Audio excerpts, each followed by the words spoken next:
7절 맞습니까?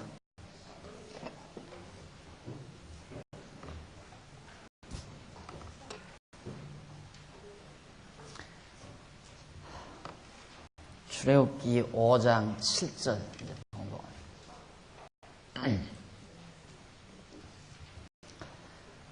만일 힘이 어린 양에 지지 못하거든 그 범과를 속하기 위하여 산비둘기 둘이나 비둘기 새끼 둘을 여호와께로 가져가되 하나는 속죄의 제물을 삼고 하나는 번제물을 삼아 제사장에게로 가져갈시오. 제사장은 그 속죄의 제물을 먼저 드리되 그 머리를 목에서 비틀어 끊고 몸은 아주 쪼개지 말며 그 속죄의 제물의 피를 단 곁에 뿌리고 그 남은 피는 단 밑에 흘릴지니 이는 속죄제요. 그 다음은 규례대로 번제를 드릴지니 제사장이 그 범과를 위하여 속한즉 그가 사함을 얻으리라.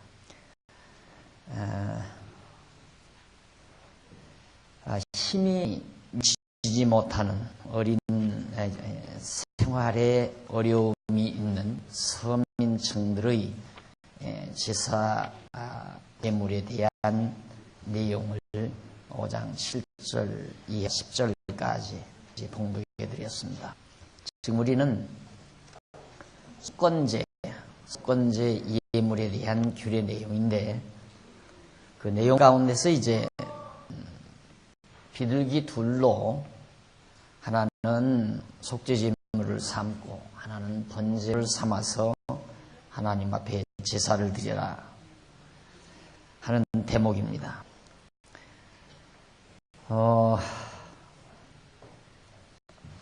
그 내용 중에 그 먼저 드리는 8절에 제사장에게로 가져갈 것이요. 제사장은 그 속죄 제물을 먼저 드리되 그 머리를 목에서 비틀어 끊고 몸은 아주 쪼개지 말며 그 속죄 제물의 피를 단 곁에 뿌리라 하는 대목이 나옵니다. 아주 비둘기 한 마리는 무참하게 죽는 그런 대목이고 한 마리는 번제 제물로 번제단에서 그에 따라서 완전히 제물로 태워드리도록 하는 내용이 소개됩니다. 결국 이제 비둘기는 너무 작으니까 다른 건 이제 한 마리 큰 건 한 마리 가지고도 이렇게 드릴 수 있었는데 비둘기는 작으니까 두 마리 가지고 한 마리는 피를 흘려 제물 드리고 하나는 제물로 태워드리도록 그렇게 한 규례를 정한 내용을 우리가 살펴볼 수 있습니다. 그 다음에 이제 635페이지 밑에 하단 부분에 보면 5장 11절로 13절 힘이 못 미치면 고운 가루로 드리는 규례. 들기도 어렵다. 들기 드리기도 참으로 어려운 입장이다. 했을 때는 고운 가루로서 그렇게 하나님 앞에 제사를 드리라 하는 대목이 11절 이하 13절까지 소개됩니다. 만일 힘이 산비둘기 둘이나 집비둘기 둘에도 미치지 못하거든 그 범과를 인하여 고운 가루 에바 10분의 1을 예물로 가져다가 속죄제물로 드리되 이는 속죄제인즉 그 위에 기름을 붓지 말며 유향을 넣지 말고 그것을 제사장에게로 가져갈 것이요 제사장은 그것을 기념물로 하는금 취하여 단 위 여호와의 화제물 위에 불사를 지니 이는 속죄제라. 제사장이 그가 이 중에 하나를 범하여 얻은 허물을 위하여 속한즉 그가 사함을 얻으리라.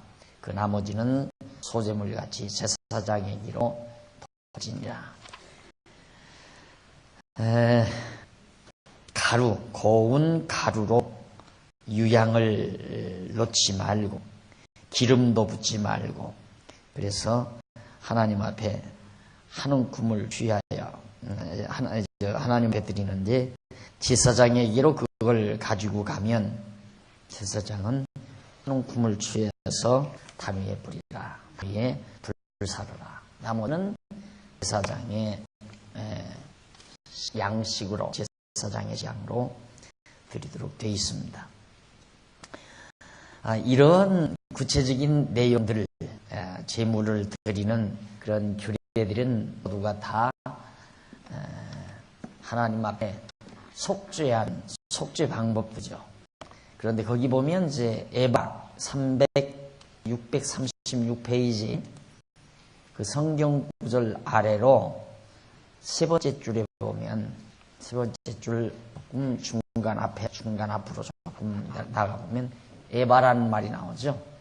에바는 고체량, 물건의 단위로서 고체량을 단위로, 그 양은 23리터 정도. 그러므로 에바 10분의 1은 한 오멜에 해당하는 분량으로서 2.3리터 정도로 아주 적은 분량입니다. 그러니까 하나님께서 가루도, 고운 가루도 많이 가지고 오라면 성도들에게, 백성들에게 큰 부담이 되잖아요. 그러니까 어려운 성도들이, 힘겨운 성도들이 작은 가루를 가지고도 죄를 속하는 그런 속죄제를 드릴 수 있는 길도 열어놓으셨습니다. 결국 하나님께서는 뭐 소를 드리거나 양을 드리거나 염소를 드리거나 또 비둘기를 드리거나 가루를 드리거나 그 어떤 드리는 물체 자체에 의미 있는 것이 아니라 어떤 물질이든지 그것으로 제사를 드리게 되면, 번제를 드리게 되면 여호와 하나님을 잊지 않고 기억하게 하는 그런 의미의 그 목적을 두고 있다. 만약에 그 제물에 대한 자체에 깊은 의미만이 담겨 있다면 반드시 황소로 드리다고, 반드시 수염소로 드리라거나 수양으로 드리라거나 이렇게 정해져 놨을 텐데 상황 따라서 제물의 대상이 다 다르죠. 그런 걸 보면 제물 자체의 의미가 있는 것이 아니라 그 제물로서 속죄를 드림으로 거기에서 나오는 효과, 즉 제사장에게 짜간다는 것, 또 성전에서 제사를 드린다는 것.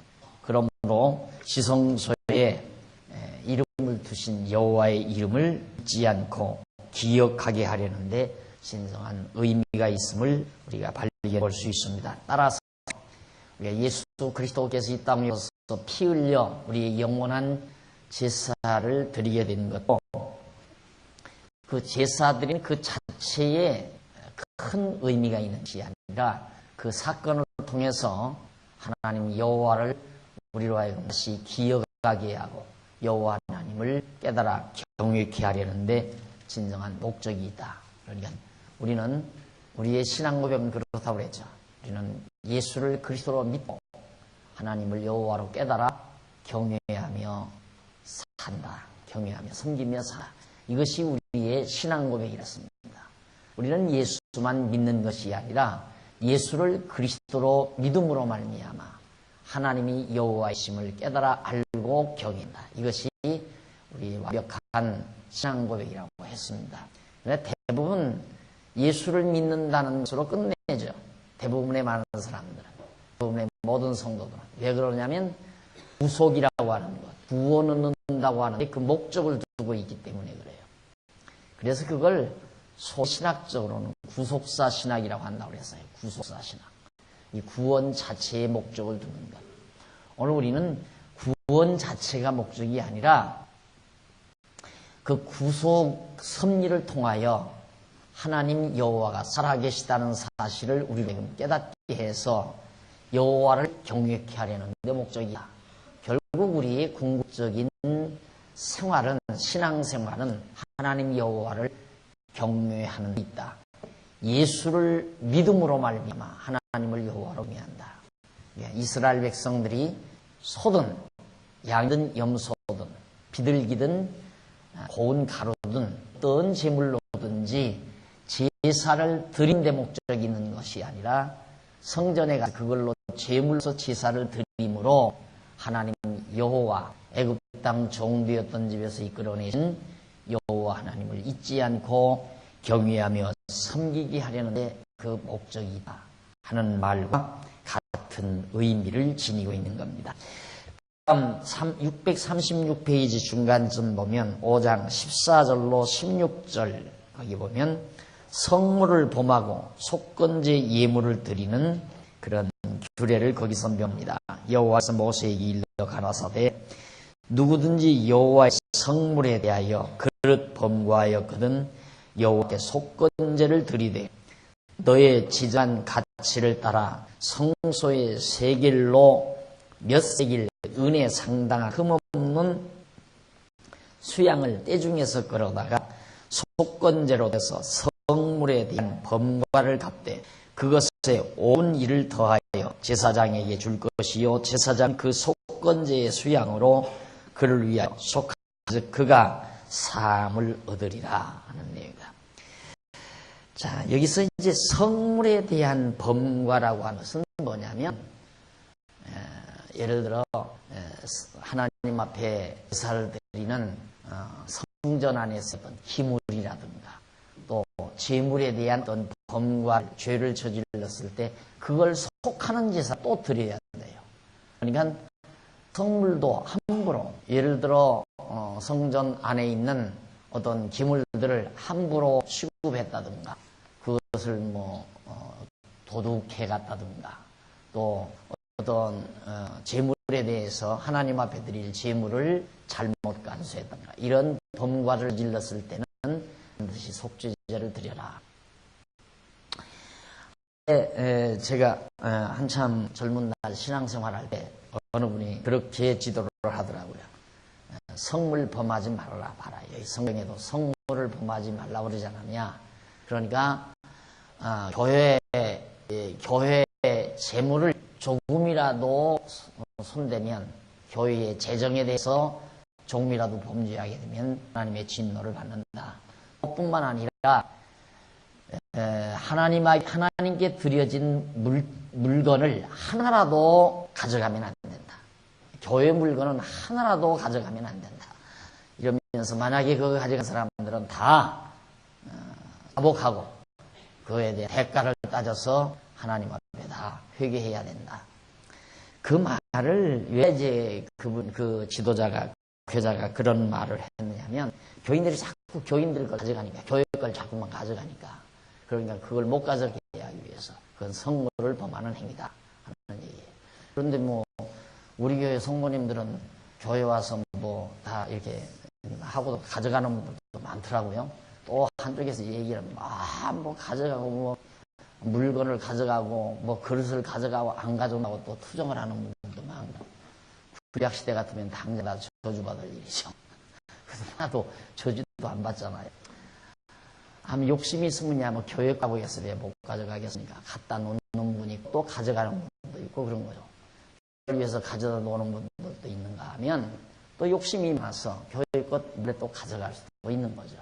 그렇다고 해서 그걸로 제사드릴 필요까지는 없습니다. 가져가는 사람이 좀 양심이 편치는 못할 뿐이지 구약시처럼 뭐 성물이거나 지금 이런 것도 다 성물이라고 그러잖아요. 이런 거 다 성물, 성구. 교회에 있는 건 다 성물이라고 말하거든요.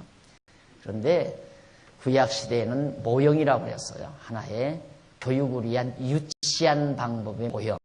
그러니까 지금은 여기서 쓰는 이 교탁이나 초등학교에서 쓰는 교탁이나 하등 다름이 없어요. 다만 초등학교 교탁은 여기 거보다 값이 좀 싸다는 얘기죠. 이건 상당히 몇십만 원 나가는 물건이지만 초등학교 교탁은 몇만 원짜리가 될 수도 있는 거죠. 하나 다름이 없어요. 여러분들이 앉고 계시는 모든 의자나 책상도 저 초등학교 학생들이 교실에서 앉고 있는 의자나 책상과 다름없는 똑같은 성질의 것입니다. 다만 값이 좀 비싸고 편리하게 만들었다. 그 차이뿐이죠. 그러니까 지금은 어떤 것이라도 이 성자를 붙이면 안 돼요. 이 거룩하다고 하는 이 성자를 물건이나 사람이나 어떤 장소 이 장소나 어느 곳에도 거룩하다는 말을 붙이면 안 돼요. 이건 우상적인 개념이란 말입니다. 그러니까 예를 들어서 성물, 물건을 가리켜서 거룩한 물건이다. 또 성인, 성자, 어떤 인간을 성자다. 어떤 한 인간만 성자라고 하면 안 돼요. 차라리 성자라고 하려면 우리 모두가 다 성도, 성경에 성도라는 말은 있죠. 성도, 무리도 호자거든요. 거룩한 무리다. 거룩한 무리. 왜? 머리가 거룩하신 예수 그리스도가 우리의 머리니까 우리는 그의 지체들이란 말입니다. 그러니까 예수 그리스도께서 거룩하기 때문에 우리가 거룩한 무리가 되는 것이지, 박용기가 성인이다, 성자다. 어떤 분이 지난번에 널 닮아서 어느 교회에 갔다 와가지고 나를 뭐 입에 닳도록 칭찬을 해요. 오랜만에 왔는데. 그래서 저 양반이 분명히 뭘 왔기에 날 저렇게 칭찬하느냐, 무슨 물건을 팔라고 그러는가 했더니만 아니나 다를까 나중에 실컷 칭찬을 잔뜩 하고, 또 내 뭐 동기 동창이 성남 어디에 있다니까, 아, 그 목사님이 성자이다 그러면서 그분도 칭찬하고 막 나를 자꾸 칭찬을 해요. 도대체 얼마나 비싼 물건을 나한테 팔라고 저런 얘기를 하나. 하지만 진짜 나중에는 물건을 내놓더라고요. 그런데 성자라고 사람에게, 한 개인에게 성자라고 하면 안 돼요. 그런데 로만 가톨릭에서는 성자라고 하거든요. 테레사 수녀 성자라고 그러죠. 성자, 테레사 수녀를 성자라고 해요. 이게 절대 우리 프로테스탄트 개신교 신앙적 개념으로는 절대 한 인간을, 개인을 성자로 취급해서는 안 된다. 물건도 성물이라고 해서도 안 되고, 또 그러니까 거룩한 땅, 거룩한 산, 성산, 어떤 사람들이 기도원을 해놓고 성산이라고 그러고, 또 불교의 로만 캐토릭에서는 막 성전, 거룩한 물건이라는 얘기죠.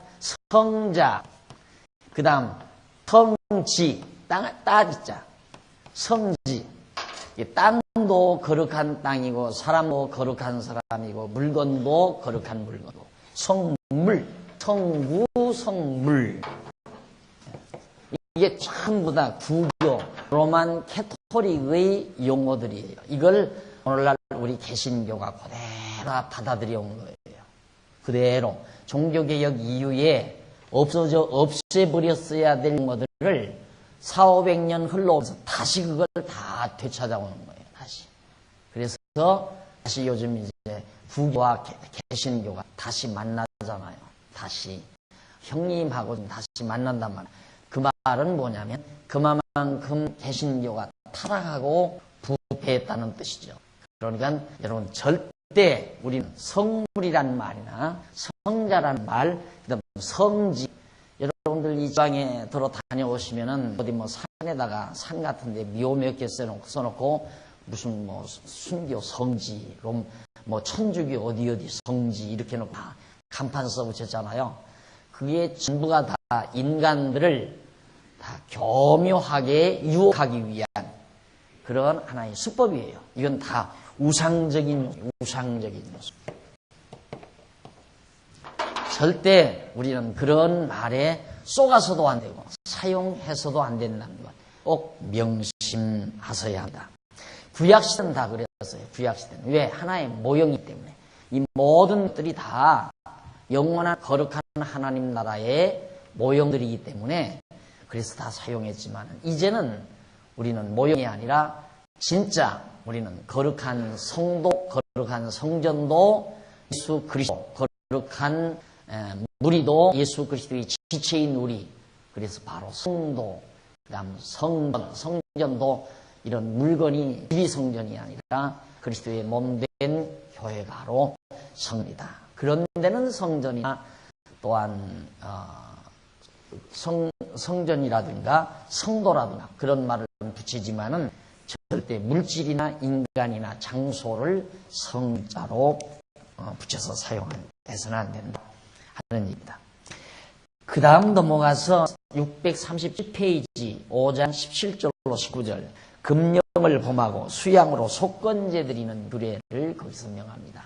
금령을 범하고서 하나님께서 하지 말라 했는데 그걸 범했단 말이다.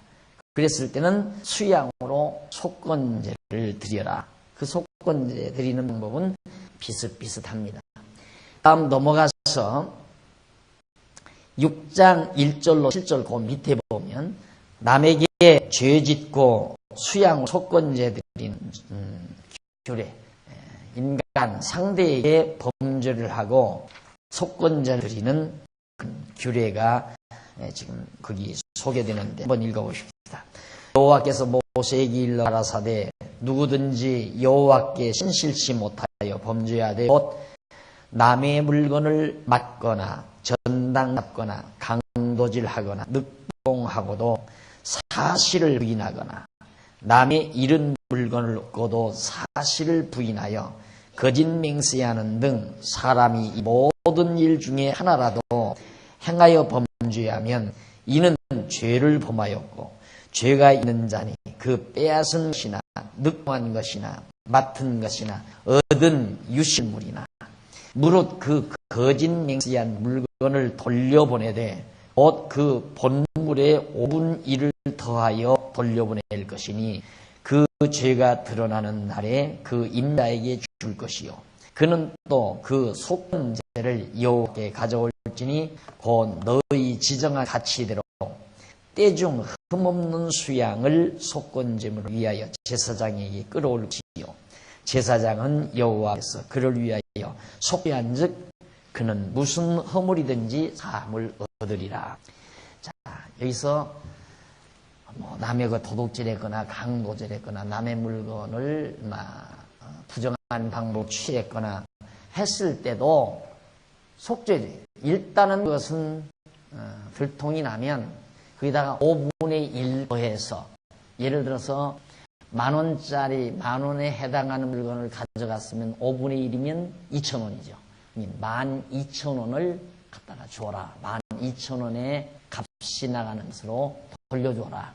그리고 돌려주는 것으로 끝나는 거 아니라 반드시 또 속죄제물을 가지고 하나님에 가서 성전에 가서 제사장들에게 주어가지고 속건제를 드리라. 무엇으로? 흠없는 수양을 가지고 흠없는 수양. 이것은 흠과 티가 없으신 영원한 제물이신 그리스도에 대한 모형이라고 이 말씀드린 바 있습니다. 그런데 신실치 못하다라는 말이 있어요. 거기 보면 638페이지 중간 조금 못 미치면 앞부분에 히브리어가 나오죠. 말라. 그게 신실치 못하여라는 말인데 이는 불충하게 행하여 하는 말이에요. 불충하게. 불의하게 행했다. 또한 늑봉이라는 그런 말, 늑탈했다. 이런 것들이 다 신실치 못하여라는 말이죠. 그러니까 서로 정말 충실하게, 성실하게 서로 취하고 나눠야지 신실치 못하게 불법한 방법으로 취하는 것들은 모두가 제사 대상이다. 속죄의 대상이다. 하는 얘기다. 그래서 그걸 다 갚으라라는 말이 나오는데 639페이지 위에서부터 9째 줄 뒷부분에 보면 이와 같은 속건제 예물을 드리는 규례는 장차 택한 자들의 허물에 대한 값을 대신 배상하여 주실 예수 그리스도의 대속사역에 대한 예표로서의 모형과 그림자다. 그러니까 죄를 범하면 반드시 갚아라 이 말이거든요.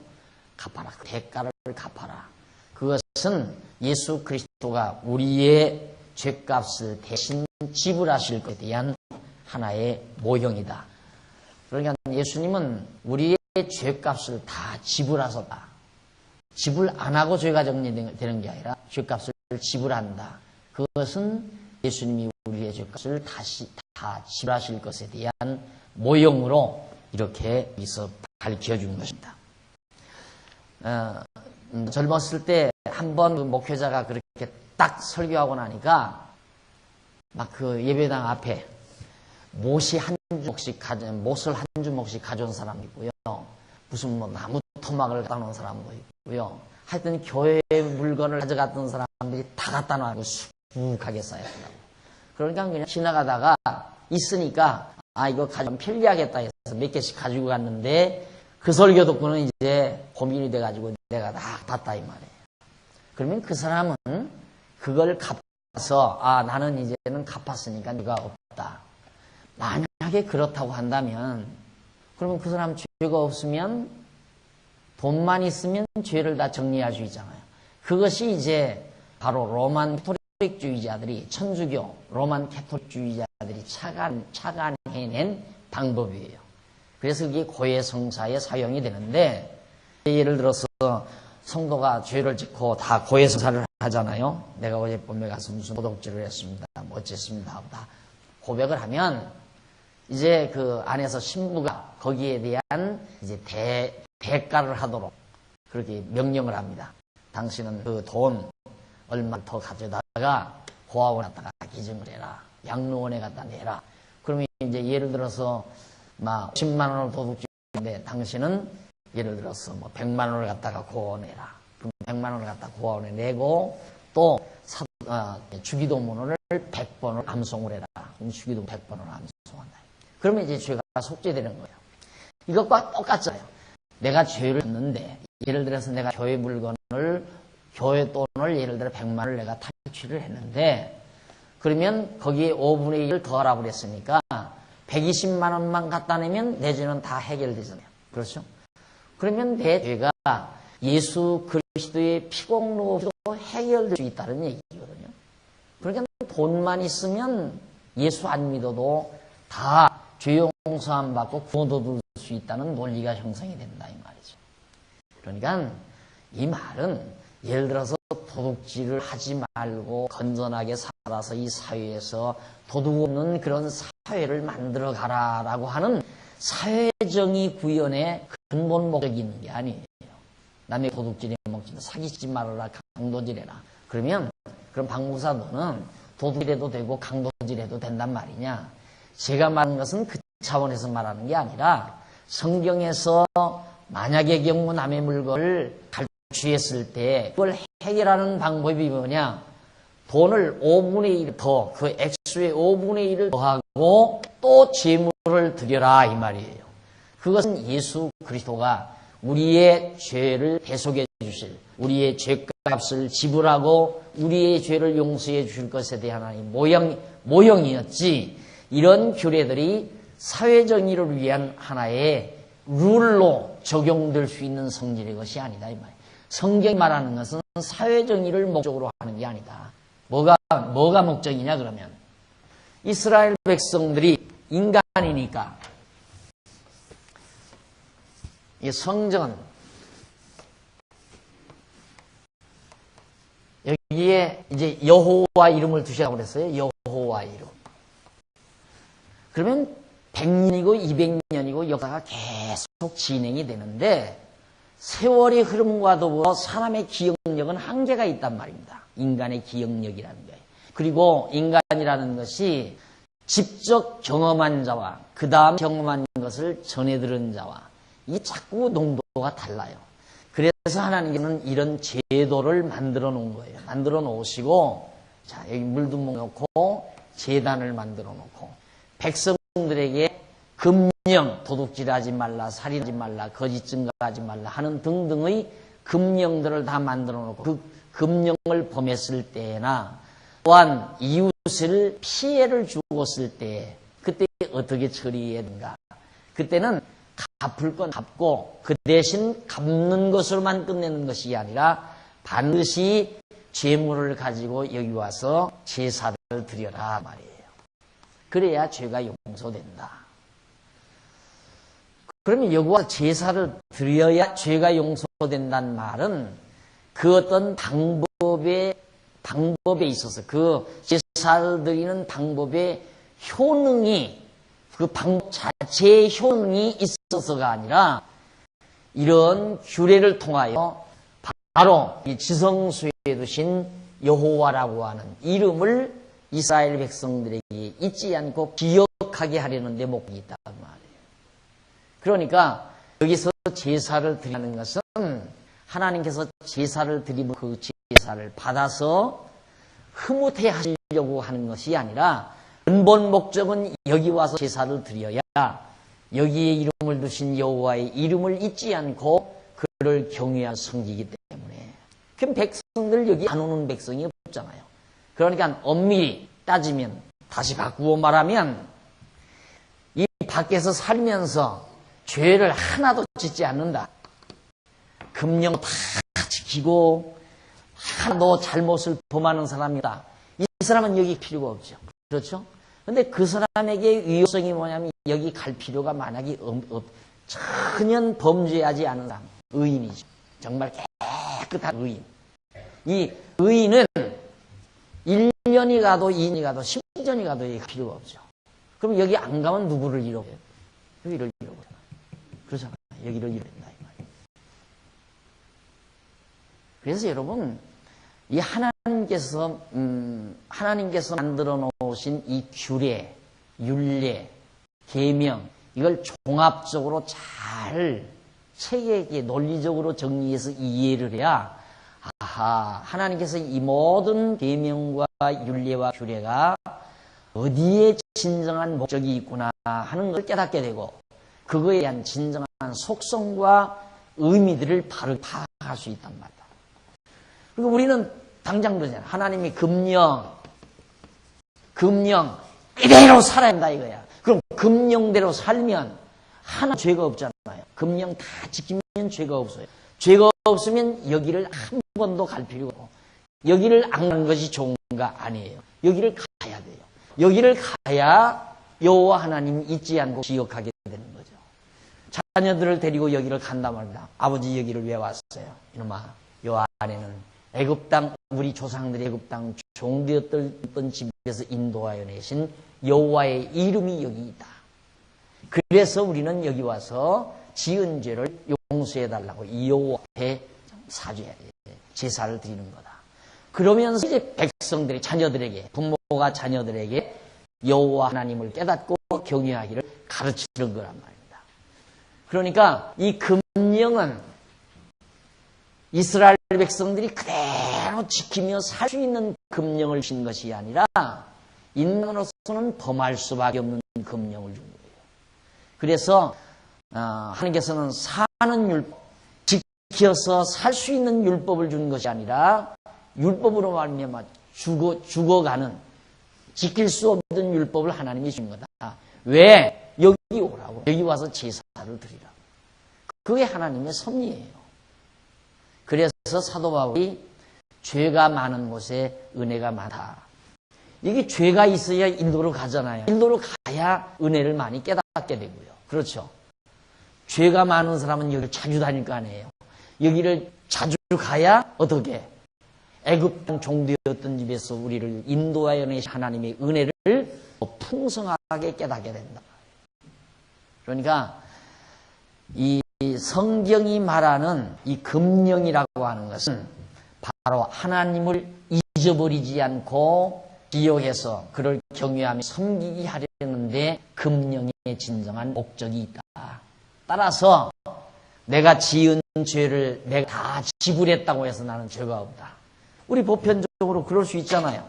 내가 형제의 돈을 100만 원 떼먹고 살았는데 예수를 믿고 보니까 그 양심이 갇히게 된다. 내가 예수를 믿는 놈이 100만 원을 떼먹었으니 이거 나쁜 놈 아니냐. 야, 성경에 보니까 5분의 1을 더해 갚으랬더라. 그럼 100만 원에다가 120만 원 갖다가 죄송합니다. 120만 원 받습니다. 이거 받고 용서하시오. 그거 갚았다고 해서 그러면 의인이 되는가? 천만의 말씀이에요. 물론 인간적 차원에서는 해결이 되죠. 내 돈 100만 원 했는데 120만 원 이자 덧대서 가져왔으니까 그래 괜찮잖아. 그렇게 사악하는 건 아니구나 하고 인간끼리는 해결이 되지만 하나님 앞에는 죄인이 틀렸단 말이에요. 거듭 얘기지만은 100만 원 떼먹어도 죄인이고 안 떼먹어도 죄인이라는 사실을 기억해야 돼요. 왜냐하면 인간은 잉태들부터 죄인으로 잉태되고 죄 중에 잉태되고 죄 중에서 나서 죄인으로 죄인으로 사는 거예요. 속에 죄가 가득해요.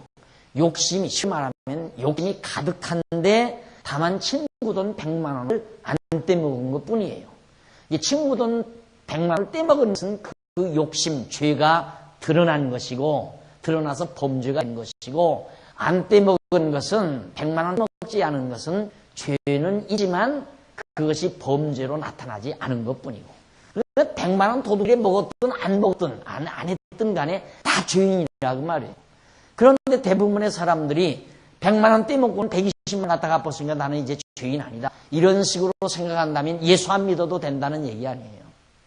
그러니까 우리 기독교 안에서는, 종교적으로는 도둑질을 했든 안 했든 관계없이 죄인이라는 사실을 항상 여러분들이 기억해야 된다 이 말이죠. 그럼 왜 하나님이 그 죄인으로 만들었는가? 여기 오라고. 여기 왜 오라고 그러는가? 요거 하나님 기억하라고. 우리 왜 죄인인가? 예수 믿으라고. 예수를 왜 믿으라고? 하나님이 여호와임을 기억하고 섬기라고. 그게 목적이라 이 말이에요. 그래서 우리의 신앙 고백은 예수는 그리스도이시다. 그러므로 하나님은 여호와로 알고 하며 섬긴다 나는. 그래서 예수를 그리스도로 믿고 하나님을 여호와로 깨달아 알고 경외하며 섬긴다. 이것이 완벽한 우리의 신앙의 자태라는, 신앙생활의 자태라는 것을 늘 강조하는 이유가 거기에 있다. 이렇게 해서 일단은 모든 속건제에 관한 문제들을 정리를 했는데 630페이지 중간에 보면 줄바꾼 데 나오죠. 이게 보면 여기서 지금까지 해서 살펴본 내용을 종합적으로 간략하게 정리해 보는데, 레위기 1장에서 6장 7절 내용, 1장에서 6장 7절 내용은 여호와께서 모세로 하여금 이스라엘 백성에게 제사 예물 규례를 명하시는 내용으로 번제와 소제 그리고 화목제 및 속건제와 속죄제와 속건제 예물의 규례에 대한 내용이라는 것이 분명하게 확인됐죠. 우리 지금까지 확인한 거예요. 자, 그러면 이러한 각종 제사 예물에는 택한 자들을 대신하여 예수 그리스도께서 여호와 하나님께 드려지는 영원한 제사 예물이 되실 것에 대한 예표로서의 모형과 그림자라고 그랬습니다.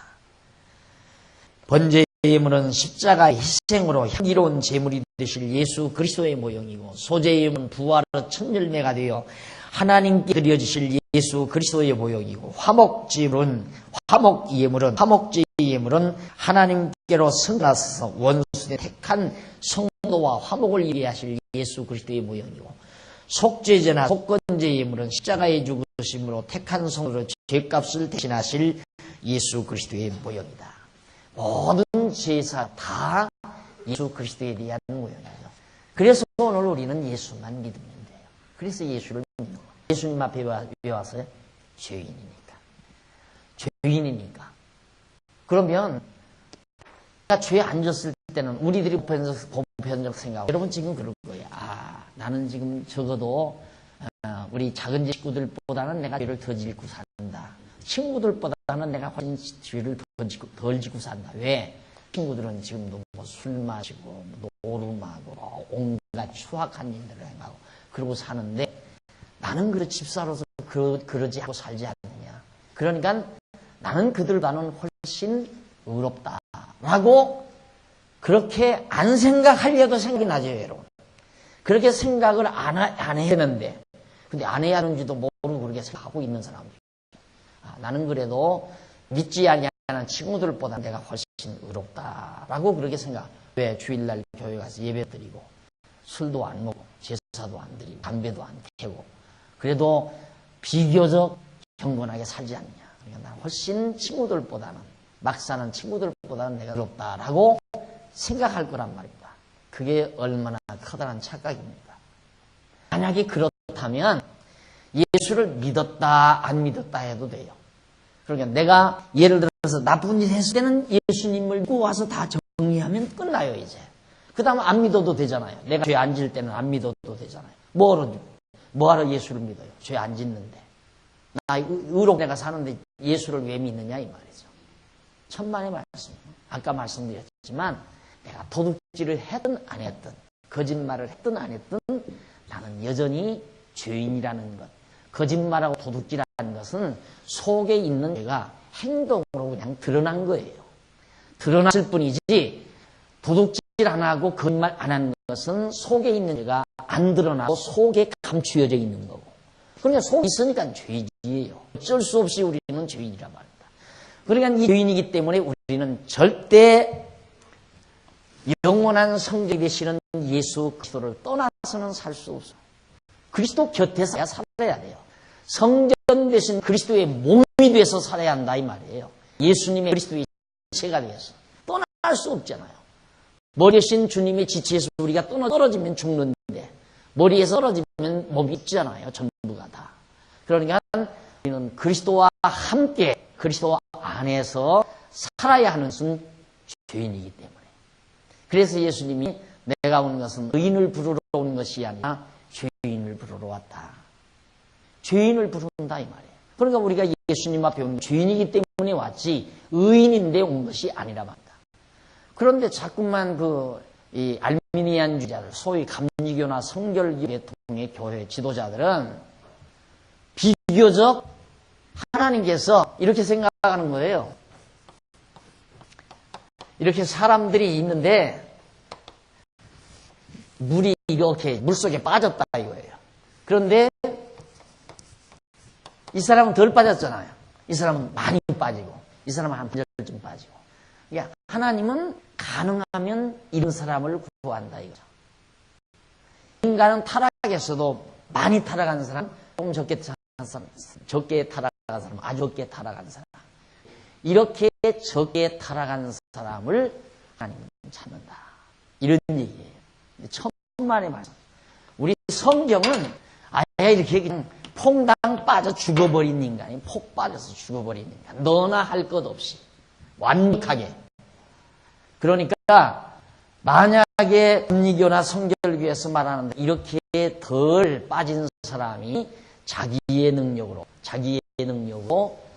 정말 예수 그리스도를 붙들고 구원을 얻는다고 생각하면 그건 자기의 공로를 인정하는 얘기죠. 인간에게 조금이라도 의가 있다는 얘기입니다. 이 원리를 몰랐어요. 이 원리를. 하나님께서 무엇 때문에 성전 만들어 놓고 한 지파를 제사장 두어서 이 성전에서 제사를 드리게 만들고 또 율례와 규례를 주어서 율례와 계명을 주어서 율례와 계명을 범하게 되면 그 죄를 해결하기 위해서 여기를 오게 만들었는가. 그러니까 결국은 율례와 계명. 계명은 모법이라고 그랬어요. 모법이고. 율례는 이제 세법이고. 계명 중에는 이제 율례에 대한 모법도 있고, 규례에 대한 모법도 있고, 모법도 있고. 규례는 제사 규례가 성전 규례, 제사장 규례, 제물 규례, 이 규례들이 제사 드리는 규례들이죠. 근데 이 계명에는 규례에 대한 모법도 있고, 율례에 대한 모법도 있어요. 율례는 뭐냐? 성도와 성도끼리, 백성과 백성들끼리 살아가면서 서로 금해야 될 생활법이에요. 쉽게 말해 도둑질하지 말든가, 뭐 거짓말하지 말라든가, 거짓 증거하지 말라든가 이런 등등의 내용들. 그러니까 이런 계명과 율례를 범하면 규례를 통해서 해결하라 이 말이거든요. 그러니까 율례는 정죄, 죄를 만드는, 죄를 정하는 규례고, 죄를 정하는 율례고, 규례는 죄를 사죄하는 기능이에요. 율례는 정죄하는 기능이고, 규례는 사죄하는 기능이란 말입니다. 그러니까 율례를 통해서 죄를 정해가지고 규례로 죄가 해결되도록 하십니다. 그러면 용서해 줄 바에야 정하지 않으면 되잖아요. 그렇죠? 용서해 줄 바에 죄를 아예 안 정하면 되지 않느냐 이 말입니다. 그러니까 예를 들면 아버지가 자녀들이 잘못했을 때 잘못했다고 야단을 친다 이 말이죠. 그 야단을 치고 다음에는 용서해 줘요? 야단 치고 용서해 준다 이 말이죠. 그러면 용서해 줄 바에야 처음부터 야단을 안 치면 어때요? 안 그래요? 너희 놈 왜 그렇게 나쁜 짓을 그것을 했어. 하고 야단을 치고 나서 그 다음 아버지가 용서해 준다 이 말이에요. 그럼 야단 용서해 줄 바에 처음부터 야단을 안 치면 어때요? 그러면 왜 아버지는 아들이 잘못했을 때 야단을 치고 그 다음에 용서해 주는가? 그것이 잘못된 것이라는 걸 깨닫게 하기 위해서 그러잖아요. 너희놈아 그건 잘못된 거다.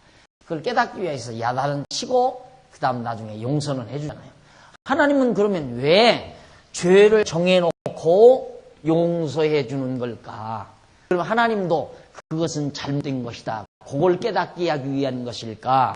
안 그러면 여기에 계신 여호와가 애굽 땅 종되었던 집에서 인도하게 내신 하나님 여호와임을 깨닫게 하기 위해서인가? 둘 중에 하나일 거 아니에요. 하나님은 이게 잘못된 것이다. 그걸 깨닫게 하기 위해서 그런 게 아니에요. 인본주의 신학자들은 그걸 얘기하는 거예요. 그러니까 사회정의, 사회정의를 구현하기 위한 이런 모든 윤례들이. 그러나 성경은 신본주의예요. 하나님을 깨닫게 하기 위해서 죄를 정했다가 죄를 용서해 준다 이 말이에요. 그렇잖아요. 용서해 줄 바에야 죄를 안 정하면 되잖아요. 그런데 죄를 정해놓고 그 죄를 또 용서하는 방법으로 이걸 만들어 놨다 이 말입니다.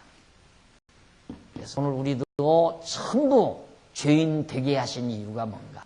우리를 왜 다 죄인 되게 했는가? 죄인 되게 한 이유는 예수 앞으로 나오라고. 예수 앞으로 나오라고 죄인 되게 했다 이 말이에요. 그럼 예수 앞으로 왜 나오라고? 왜 나오게 했는가? 예수님 앞으로 와야 예수가 그리스도이심을 깨닫고 하나님이 여호와이심을, 우리를 죄와 사망의 법에서 인도하여 내신 여호와 하나님을 깨달아 알고 경외케 하려는 것이다.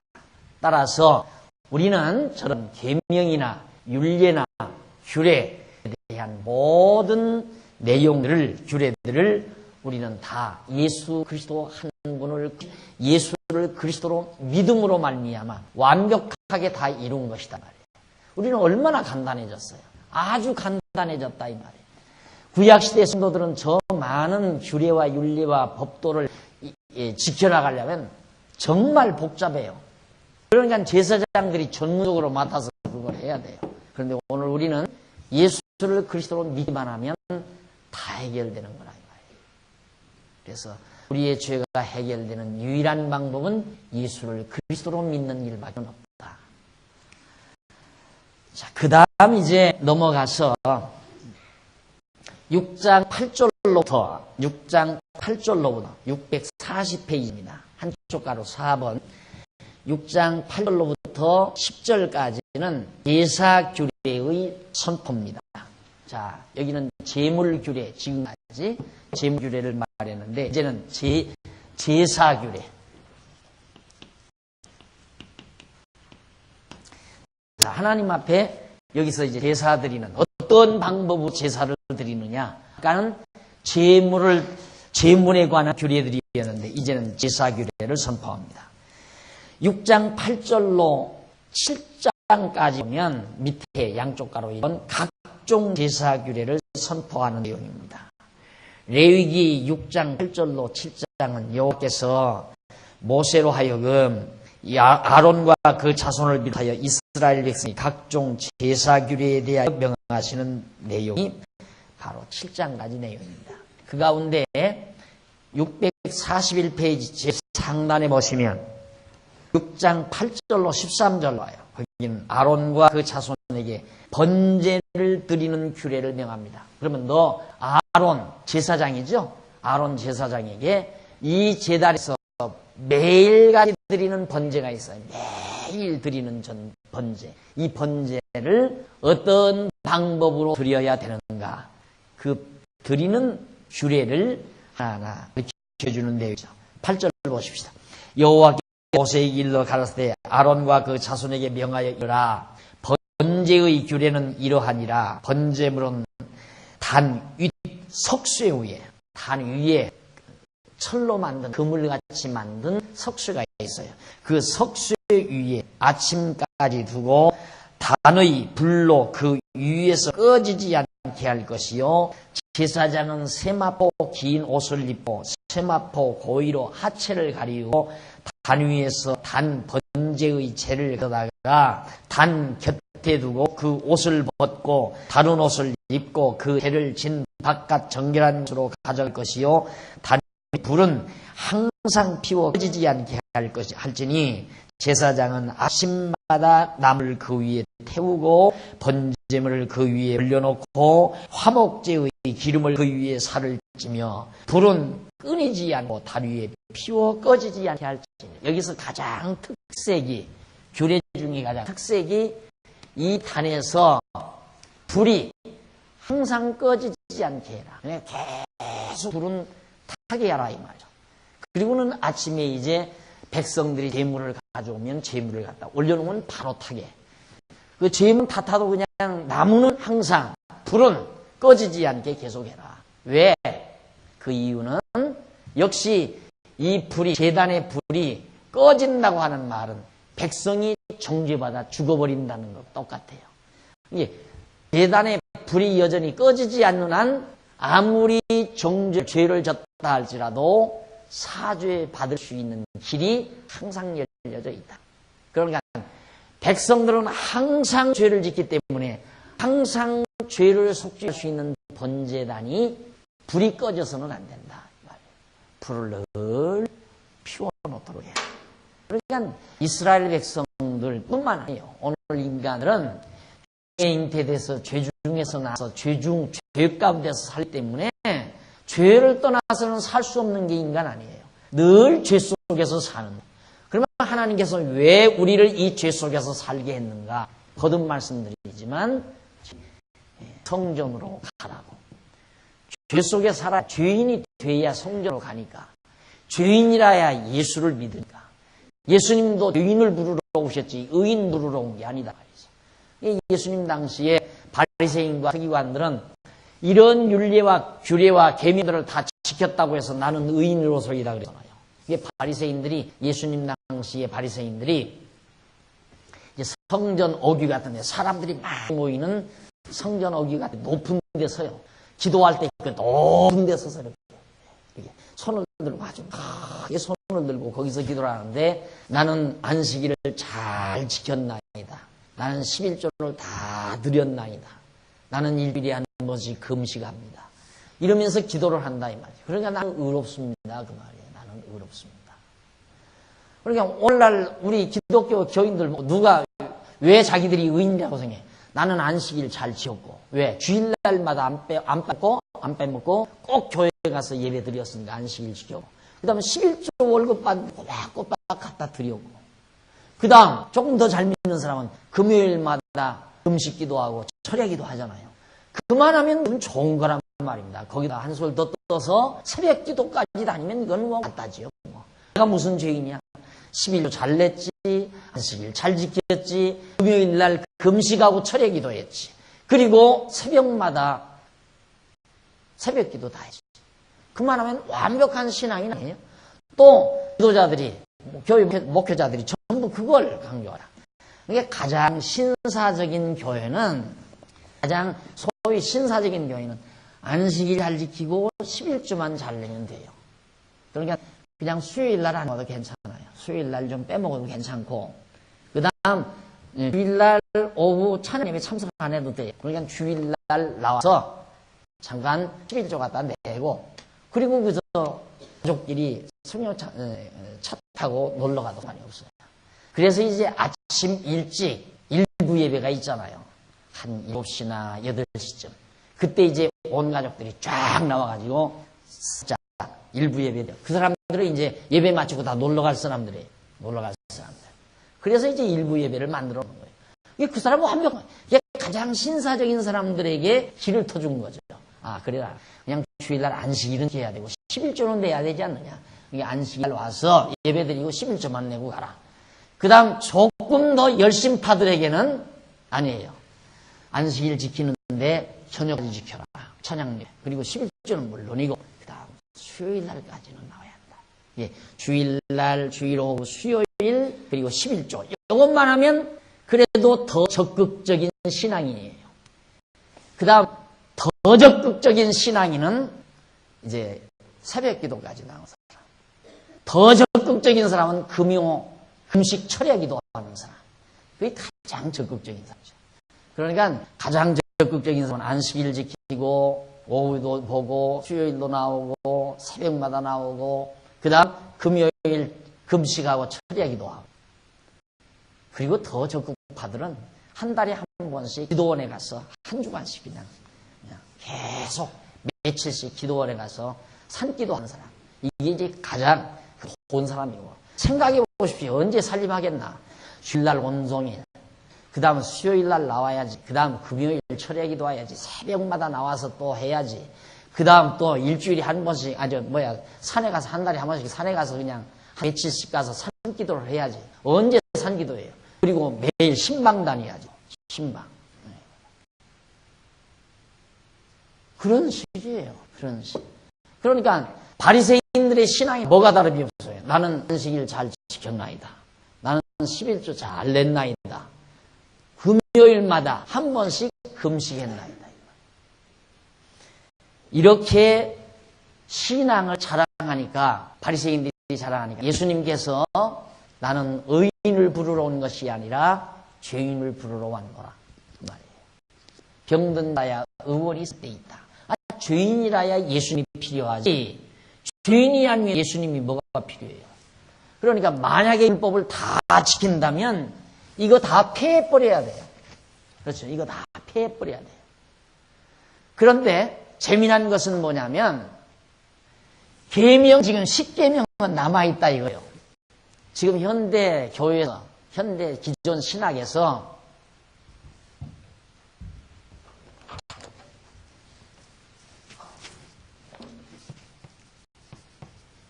계명 중에 1에서 4계명까지 5에서 6계명까지 이것은 바로 규례로 나와요. 규례. 이것은 율례. 계명의 1계명에서 4계명은 규례의 모법이고 5계명에서 6계명까지는 율례의 모법이에요. 그러니까 5계명에서 6계명까지를 치밀하게 풀어서 세법으로 만들어 놓은 걸 율례라고 그러고 1계명에서 4계명까지의 계명을 치밀하게 하나님 섬기는 방법이거든요. 그걸 치밀하게 만들어 놓은 세법을 규례라고 그래요.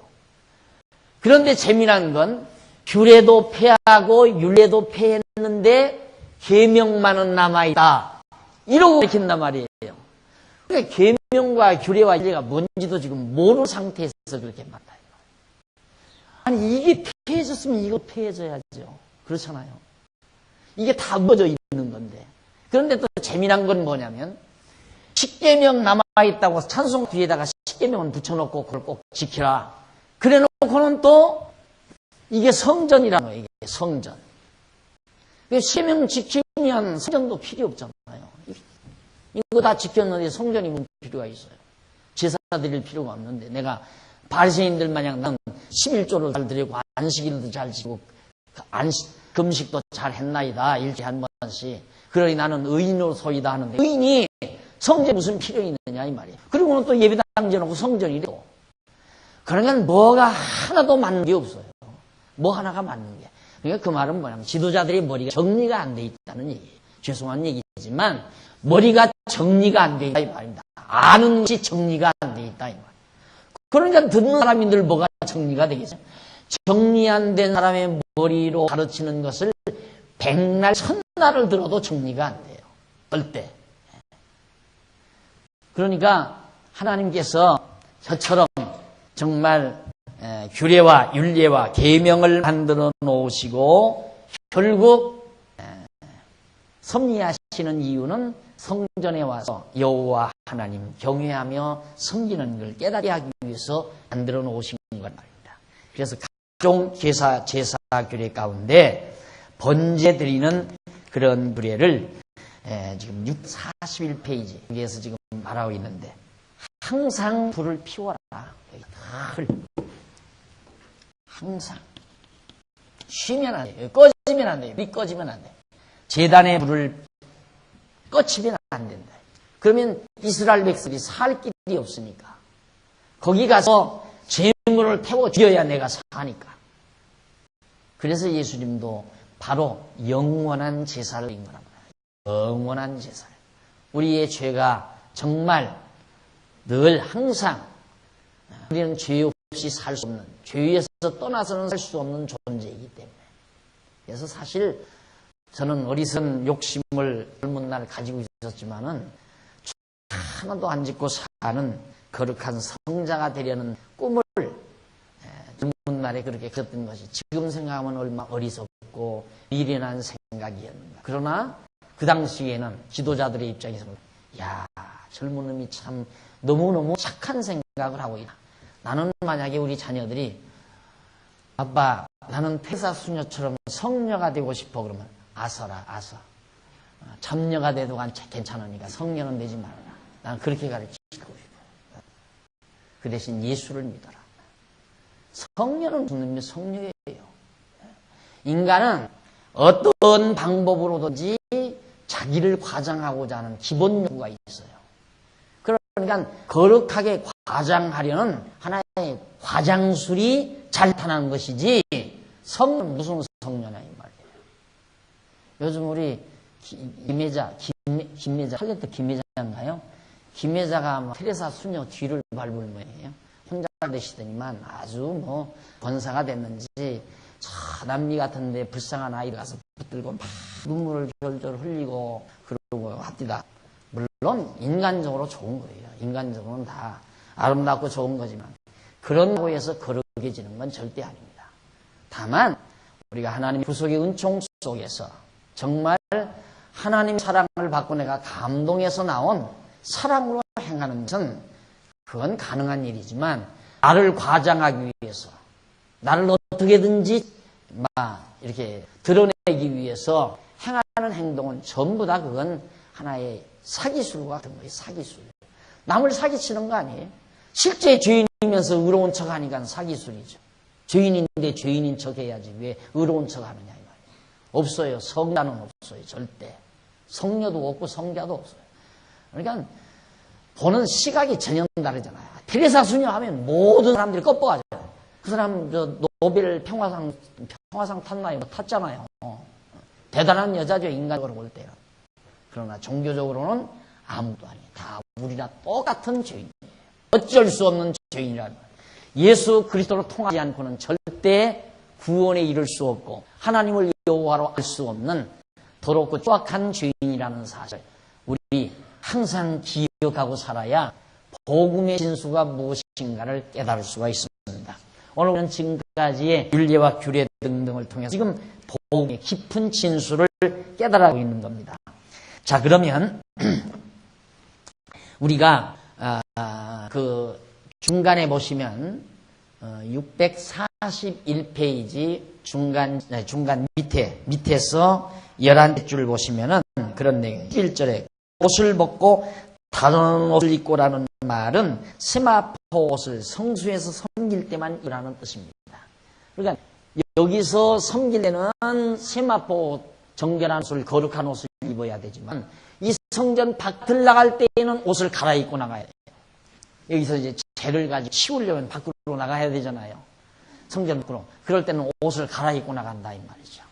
예, 이 말은 여기는 하나님의 이름이 있는 거룩한 곳이다. 그래서 성전이라고 하는 거예요. 성전, 거룩한 전.